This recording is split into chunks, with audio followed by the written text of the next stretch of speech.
ಶುಭೋದಯ. ಶೃಂಗೇರಿ ಸುದ್ದಿಗೆ ಸ್ವಾಗತ. ಓದುತ್ತಿರುವವರು ಶರಣ್ಯ. ಶ್ರೀ ಕ್ರೋಧಿ ನಾಮ ಸಂವತ್ಸರ, ದಕ್ಷಿಣಾಯನ, ಹೇಮಂತ ಋತು, ಪುಷ್ಯಮಾಸ, ಶುಕ್ಲಪಕ್ಷ, ಹುಣ್ಣಿಮೆ, ಆರಿದ್ರ ನಕ್ಷತ್ರ, 13/1/2025 ಸೋಮವಾರ. ಮುಖ್ಯಾಂಶಗಳು: ಉಪಹಾರ ವಿತರಣಾ ಪರಿಕರಗಳ ಬ್ಯಾಂಕ್ ಉದ್ಘಾಟನಾ ಕಾರ್ಯಕ್ರಮ. ಯಶಸ್ವಿಯಾಗಿ ಮುಕ್ತಾಯಗೊಂಡ ಸ್ತೋತ್ರ ತ್ರಿವೇಣಿ ಮಹಾಸಮರ್ಪಣಾ ಕಾರ್ಯಕ್ರಮ. ಸುದ್ದಿಯ ವಿವರ. ನಮಗೆ ಗೊತ್ತಿದ್ದು ಗೊತ್ತಿಲ್ಲದೆ ಪ್ರತಿದಿನವೂ ಪ್ರಕೃತಿಗೆ ಪ್ಲಾಸ್ಟಿಕ್ ತ್ಯಾಜ್ಯವನ್ನು ಸೇರ್ಪಡೆಯನ್ನು ಮಾಡುತ್ತಿದ್ದು, ಇದು ಭವಿಷ್ಯದ ಜೀವನಕ್ಕೆ ಕಂಟಕವಾಗುತ್ತಿದೆ ಎಂದು ಲೇಖಕ ಅರವಿಂದ್ ಸಿಗದಾಳ್ ಹೇಳಿದ್ದಾರೆ. ಪಟ್ಟಣದಲ್ಲಿ ವಿಪ್ರ ನೌಕರರ ಕ್ಷೇಮಾಭಿವೃದ್ಧಿ ಸಂಘ ಭಾನುವಾರ ಉಪಹಾರ ವಿತರಣಾ ಪರಿಕರಗಳ ಬ್ಯಾಂಕ್ ಉದ್ಘಾಟನಾ ಕಾರ್ಯಕ್ರಮದಲ್ಲಿ ಮಾತನಾಡಿದರು. ಪ್ಲಾಸ್ಟಿಕ್ ಬಳಕೆ ನಮಗೆ ಜೀವನದ ಹಾಸುಹೊಕ್ಕಾಗಿದ್ದು, ಇದನ್ನು ಒಂದೇ ಬಾರಿ ಬಿಡಲು ಸಾಧ್ಯವಿಲ್ಲ. ಹಂತ ಹಂತವಾಗಿ ಪ್ಲಾಸ್ಟಿಕ್ ಕಡಿಮೆ ಮಾಡುವ ಮೂಲಕ ನಮ್ಮ ಕೈಯಲ್ಲಿ ಏನು ಸಾಧ್ಯವೋ ಅದನ್ನು ಮಾಡಬೇಕು ಎಂದರು. ತೊರೆಹಡ್ಲು ಸರಕಾರಿ ಪ್ರೌಢಶಾಲಾ ಶಿಕ್ಷಕ ಎಸ್. ಗುರುಮೂರ್ತಿ ಮಾತನಾಡಿ, ಪ್ಲಾಸ್ಟಿಕ್ ಮುಕ್ತಾಯವಾಗಿಸಲು ಸಂಘವು ಸ್ಟೀಲ್ ತಟ್ಟೆ, ಲೋಟವನ್ನು ದಾಸ್ತಾನು ಮಾಡಿ ಉಚಿತವಾಗಿ ನೀಡಲಾಗುತ್ತದೆ. ಸಭೆ ಸಮಾರಂಭಕ್ಕೆ ಪ್ಲಾಸ್ಟಿಕ್ ಲೋಟ, ತಟ್ಟೆ ಬದಲಿಗೆ ಸ್ಟೀಲ್ ವಸ್ತುವನ್ನು ಬಳಸಬಹುದಾಗಿದೆ ಎಂದರು.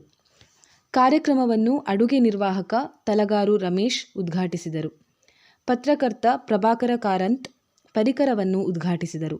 ಕಾರ್ಯಕ್ರಮದಲ್ಲಿ ಎಂಎಲ್ ಪ್ರಕಾಶ್, ನಾಗೇಶ್ ಕಾಮತ್, ಜಿಎಂ ಸತೀಶ್, ಸಂಘದ ಶಶಿಧರ್, ಉಳುವೆ ಶಿವಶಂಕರ್, ಶ್ರೀಕೃಷ್ಣ, ಬಾಲಗಂಗಾಧರ್, ಟಿಆರ್ ಕೃಷ್ಣಮೂರ್ತಿ ಇದ್ದರು.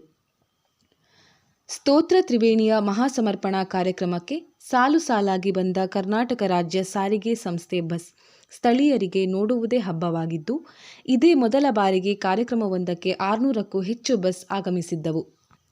ಸಾವಿರಾರು ಜನರು ಒಂದೆಡೆ ಸೇರಿದ್ದು ಸಹ ಶೃಂಗೇರಿ ಇತಿಹಾಸದಲ್ಲೇ ಮೊದಲ ಬಾರಿಯಾಗಿದ್ದರೂ ಯಾವುದೇ ಗೊಂದಲ ಉಂಟಾಗದೆ ಯಶಸ್ವಿಯಾಗಿ ಮುಕ್ತಾಯಗೊಂಡಿತು. ಶ್ರೀಮಠದ ನರಸಿಂಹವನದ ಭಾರತೀ ನಗರದಲ್ಲಿ 25 ಎಕರೆ ಜಾಗ ಸಿದ್ಧಪಡಿಸಿದ್ದು, ಕಾರ್ಯಕ್ರಮ ಮುಗಿದ ನಂತರ ಸ್ವಚ್ಛತಾ ಕಾರ್ಯ ಆರಂಭವಾಗಿದೆ. ಕಾರ್ಯಕ್ರಮದ ಸ್ಥಳ ಪ್ರತ್ಯೇಕ ಜಾಗವಾಗಿರುವುದರಿಂದ ಸಾರ್ವಜನಿಕರಿಗೆ ಯಾವುದೇ ಅಡಚಣೆ ಉಂಟಾಗಿಲ್ಲ. ನೂರಾರು ವಾಹನಗಳು ಒಂದೇ ಬಾರಿಗೆ ಆಗಮಿಸಿದರೂ ಟ್ರಾಫಿಕ್ನಲ್ಲಿಯೂ ಗೊಂದಲ ಉಂಟಾಗದಂತೆ ಪೊಲೀಸ್, ಗೃಹ ರಕ್ಷಕ ದಳ ಹಾಗೂ ಸ್ವಯಂ ಸೇವಕರು ಶ್ರಮಿಸಿದ್ದರು.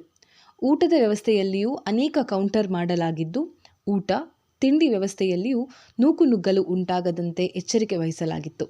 ಶಾಲಾ ವಿದ್ಯಾರ್ಥಿಗಳಿಗೆ ಮೊದಲ ಊಟದ ವ್ಯವಸ್ಥೆ ಮಾಡಿದ್ದು, ನಂತರ ಸಾರ್ವಜನಿಕರಿಗೆ ಆಹಾರ ವಿತರಿಸಲಾಗಿತ್ತು.